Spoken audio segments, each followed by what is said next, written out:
Bienvenidos al mundo de la historia. Hoy les hablaré de la espantosa muerte de la duquesa de Proalá. Françoise Sebastiani nació en la actual Estambul el 14 de abril de 1807. Fue hija de Horace François y Jeanne Sebastiani, a quien le apodaban Fanny Sebastiani. Sus abuelos maternos eran los marqueses de Coigny. François provenía de una familia acaudalada.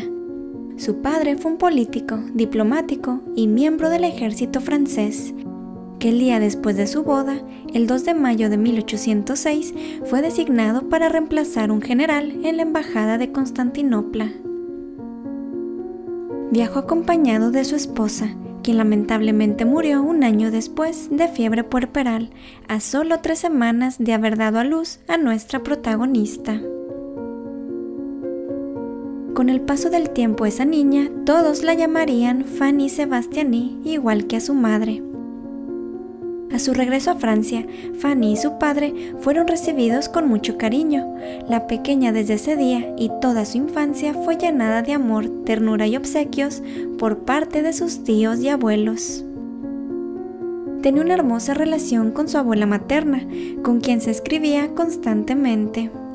Su padre tenía el título de par, un título que se otorgaba a personas de alto rango de la nobleza francesa y a ciertos condes, duques o miembros importantes de la Iglesia Católica.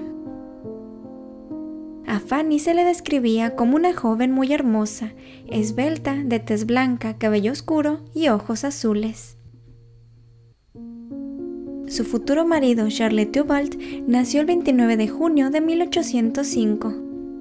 Su madre era hija de un conde, su padre ostentaba el título de duque de Proalá. Theobald era un joven muy apuesto y con las facilidades que su apellido y su ascendencia le conferían. En 1823 conoció a Fanny en un baile y no dudó en elogiar su belleza. Ese mismo año, Fanny estaba decidida a casarse con Theobald, pues aunque había recibido hasta 9 propuestas de matrimonio, prefirió al futuro duque de Proalá. La boda se celebró el 18 de octubre de 1824, cuando ella tenía 17 años y él 19. Su boda fue todo un acontecimiento, ya que ambos pertenecían a 2 familias aristocráticas muy importantes, y aunque en esa época se acostumbraba a casarse para afianzar alianzas y aumentar las riquezas de las familias, ellos realmente se veían muy enamorados. El 14 de septiembre de 1826 nació su primera hija, a quien llamaron Isabel. La pareja procreó 8 hijos más, que nacieron durante los siguientes 15 años, en los cuales Fanny también sufrió algunos abortos.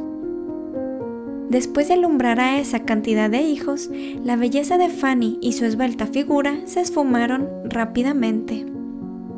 A la edad de 32 años, sufría de sobrepeso y era muy enfermiza. Tristemente, su marido perdió el interés en ella, primero el sexual, y poco a poco se distanció totalmente. Fanny Sebastiani tenía un temperamento violento, que oscilaba entre los excesos de ternura, amor y rabia. Su esposo, por otro lado, era un hombre ensimismado, tranquilo y frío, que con el paso del tiempo se vio abrumado y sobrepasado por los episodios de su esposa.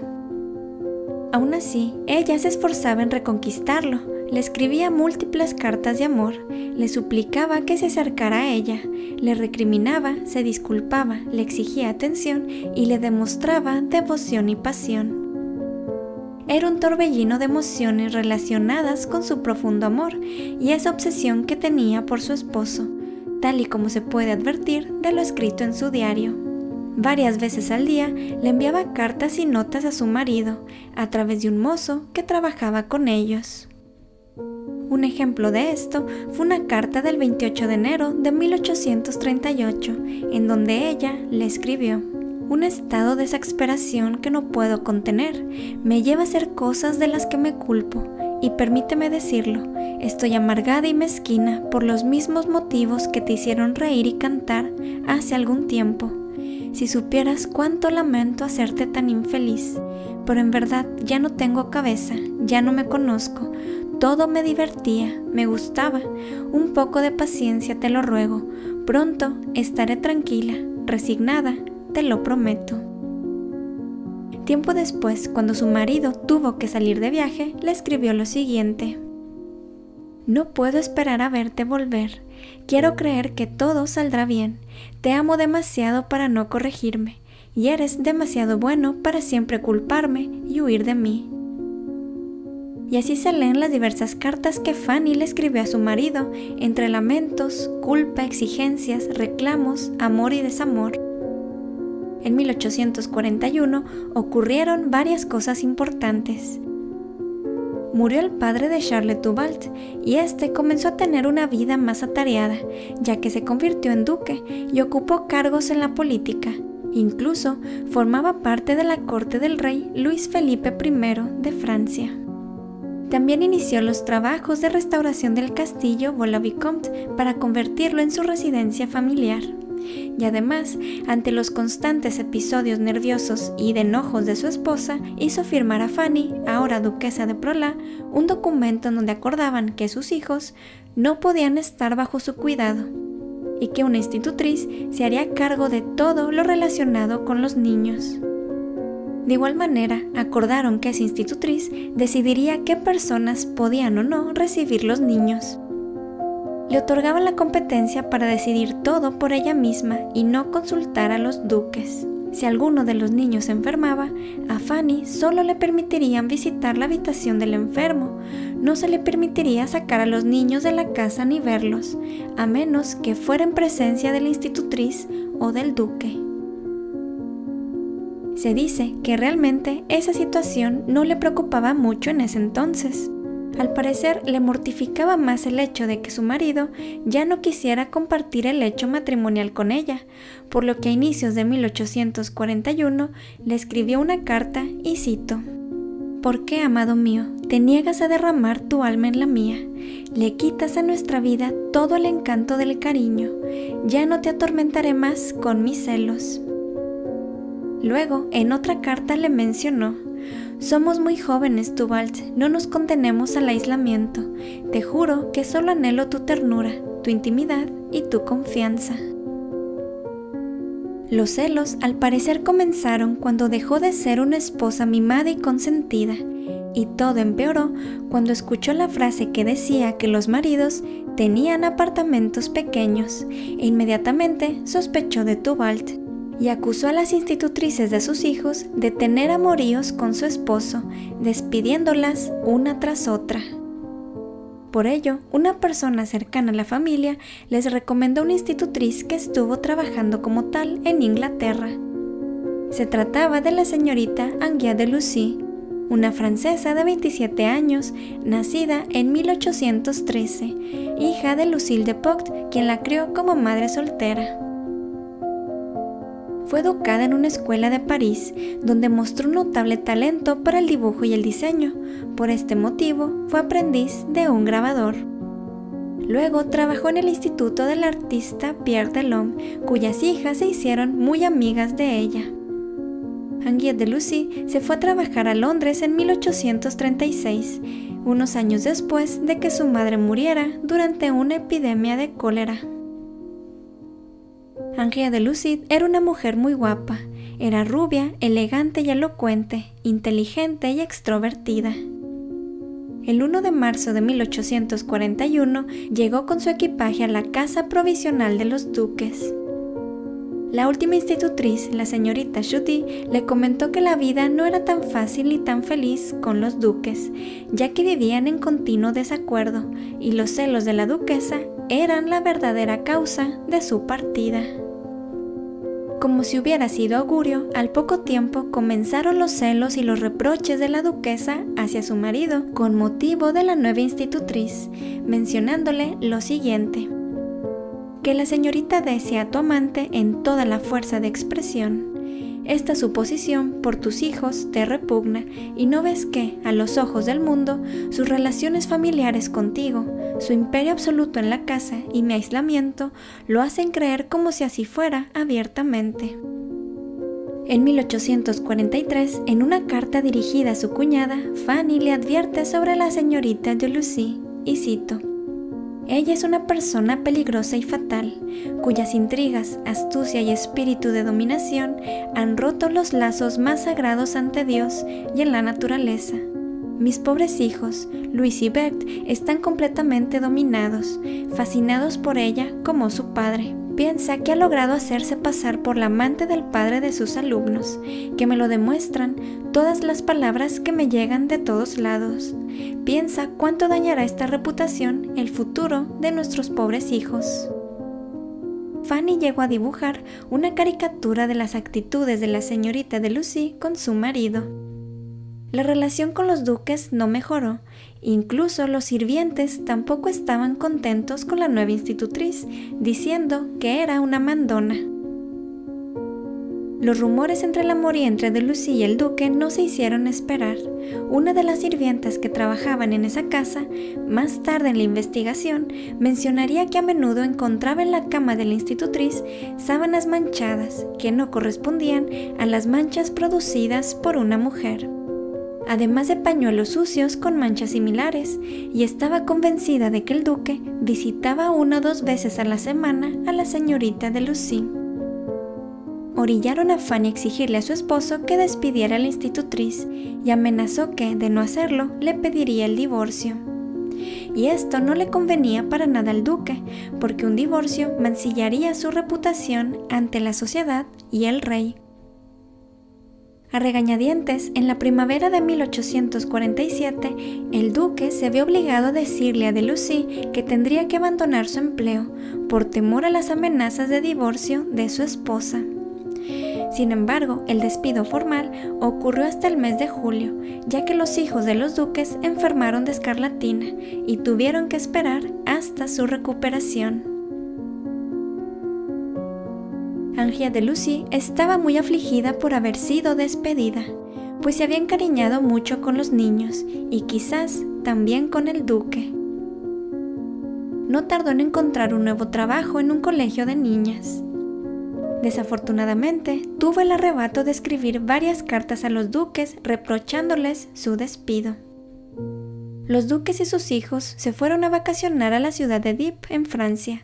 Ahí, la pareja visitó por separado a sus amigos y conocidos, pero se juntaron para tomar el ferrocarril que los llevaría de regreso a su casa. Regresaron la noche del martes 17 de agosto de 1847.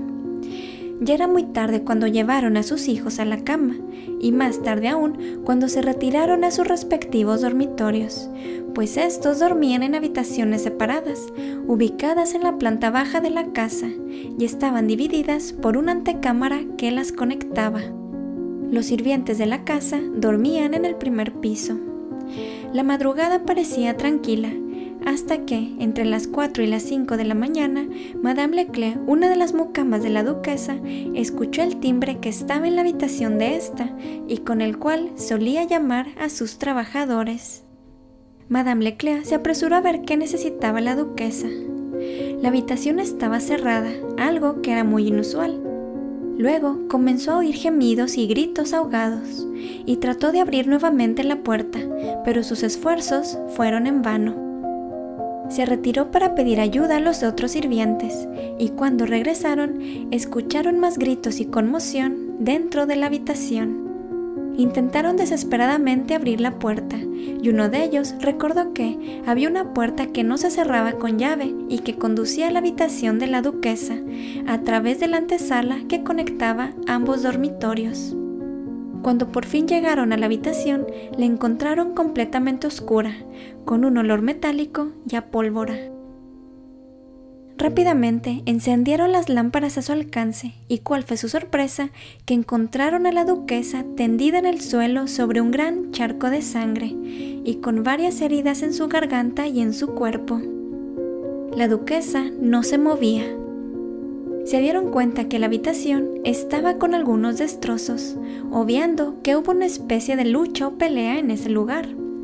Describieron que una mesita había sido derribada, había pedazos de porcelana en el piso, Las cortinas de la pared tenían las huellas de una mano ensangrentada, al igual que la cuerda de la campana con la que se llamaba el ayudante de cámara. Había manchas por todas partes, en la alfombra, en los taburetes, en los muebles, incluso había un camino de sangre que conducía a la habitación del duque. Las primeras conclusiones a las que llegaron los detectives fueron que no hubo ningún intento de robo, ya que el jardín fue examinado meticulosamente y no encontraron pasos ni rastros. Luego, al observar el cuerpo de Fanny, encontraron en sus manos apretadas cabellos del mismo color y largo que los del duque. Cuando fue interrogado por la policía, Charlotte Duvall mencionó que escuchó ruidos en la habitación de su esposa. Se levantó de su cama y se dirigió hacia ahí, pero que en el camino escuchó ruidos y decidió regresar por su pistola. Una vez que entró en la habitación de la duquesa, intentó defenderla de un hombre, y que fue esa pelea con el asesino lo que causó el ruido que escucharon sus empleados, y aseguró que el asesino huyó por la ventana.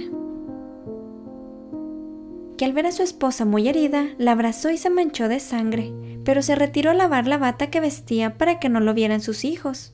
Y respecto a que en su chimenea encontraron restos de tela, mencionó que se trataba de una bufanda que ya no quería, y que la había arrojado a las llamas el día anterior. También encontraron restos de piel y cabello en la culata de la pistola del duque, sobre lo cual mencionó que efectivamente era su pistola, pero que le era imposible explicar lo demás. En esa investigación participó Auguste Tardieu, médico forense y criminólogo, que escribió más de 5.000 informes forenses durante su carrera. Y a él se le atribuye la idea de examinar por primera vez un arma homicida bajo un microscopio, siéndola utilizada en el homicidio de la duquesa. Al hacer una exploración médica en el cuerpo del duque, encontraron raspones recientes en su piel, pero este mencionó que se había golpeado y que algunas heridas habían sido causadas por la hebilla de su pantalón, y sobre lo demás no pudo decir nada. También hallaron más restos de ropa de hombre quemada en otras partes de la casa. Los investigadores indicaron que el duque había quemado la ropa que vestía cuando cometió el crimen. Continuaron las investigaciones y registraron la oficina del duque, en donde localizaron un mango roto de un cuchillo con restos de sangre. Decidieron incautar diversos documentos y cartas, entre los cuales se percataron de los múltiples reclamos de Fanny y el probable romance entre el duque y la institutriz de Lucy. Por ello, emitieron una orden de arresto en contra de Lucy y la culparon de ser la autora intelectual del crimen. Se hizo un gran revuelo por el asesinato de la duquesa. Las personas comenzaron a amotinarse exigiendo justicia. Temían que el duque quedara en libertad por pertenecer a la nobleza y ser rico. Por su parte, el rey Luis Felipe sabía que su debilitado gobierno no soportaría un escándalo de tal magnitud. Imagínense un miembro de su corte acusado del asesinato de su esposa.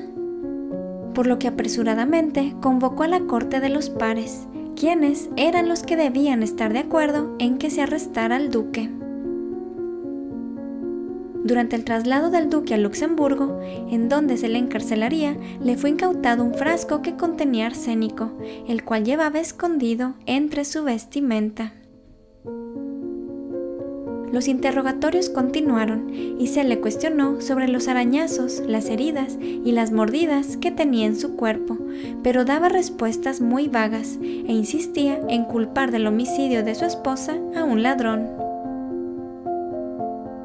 El fiscal general determinó que Fanny Sebastiani luchó con todas sus fuerzas antes de morir a manos de su esposo, que el duque intentó degollarla mientras se encontraba dormida, que ella se despertó y, a como lo permitieron sus fuerzas, luchó contra él y después la golpeó con la culata de su pistola. Entretanto, el estado de salud del duque de Prola comenzó a deteriorarse de manera repentina. comenzó a ingerir arsénico y láudano y murió una semana después del asesinato, y se dice que a pesar de estar envenenándose tardó mucho tiempo en morir, al parecer por la estupenda salud que gozaba, pero murió sin haber confesado el crimen. El informe de la autopsia del duque, realizada también por Augusto Tardieu, afirmaba que murió envenenado por el arsénico que ingirió el 18 de agosto, la noche del asesinato.